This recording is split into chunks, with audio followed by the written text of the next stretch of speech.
Hi there. Many others, like you, have asked us to give you a timeline of Jesus' life. Well, let's find out, shall we? You can discover even more on gotquestions.org. To be honest, any timeline of Jesus' life is speculative to some degree. None of the Gospels present his life chronologically. Rather, most of the material in the Gospels is arranged by topical order and theme, based upon things that each individual author wanted to emphasize. In some instances, it is difficult to tell if two similar incidents happened separately or if the same incident is told from a different perspective.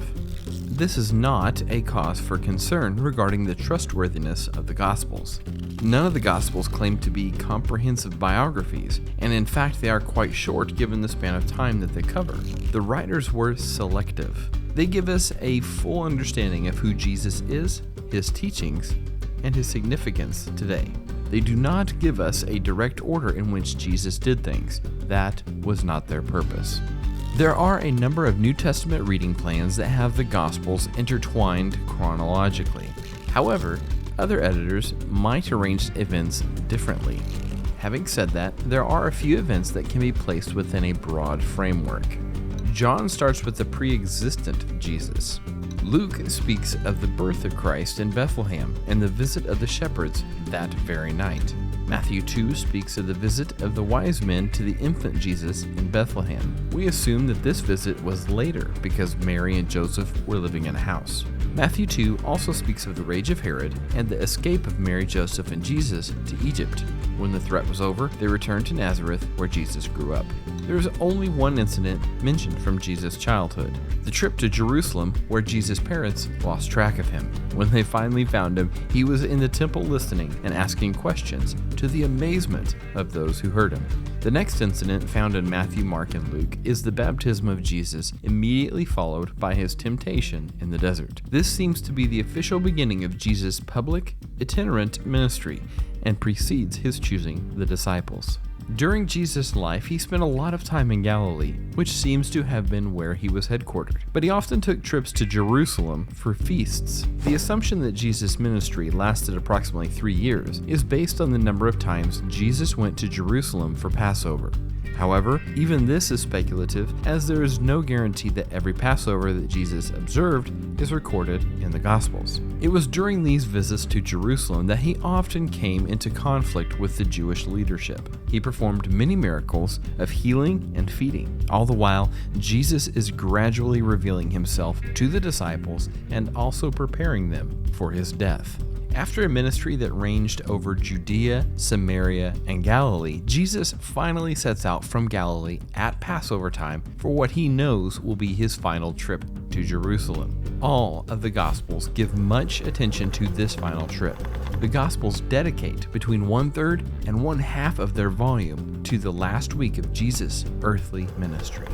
That final week can be outlined generally as follows: the triumphal entry on Palm Sunday, extended teaching to the crowds and confrontation with Jewish leadership, culminating in cleansing the temple.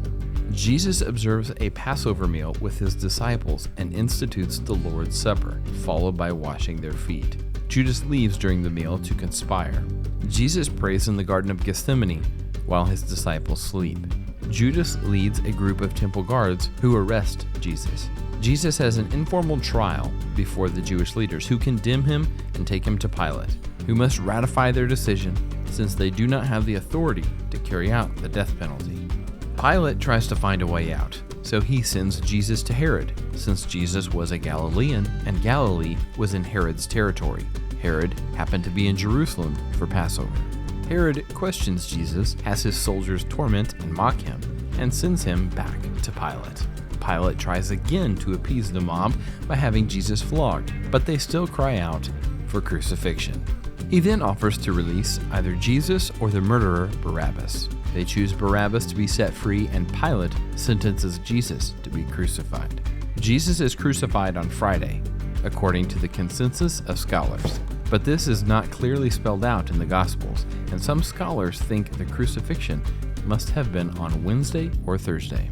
By all accounts, Jesus rose from the dead the following Sunday. Jesus appeared to various groups of disciples before finally ascending into heaven.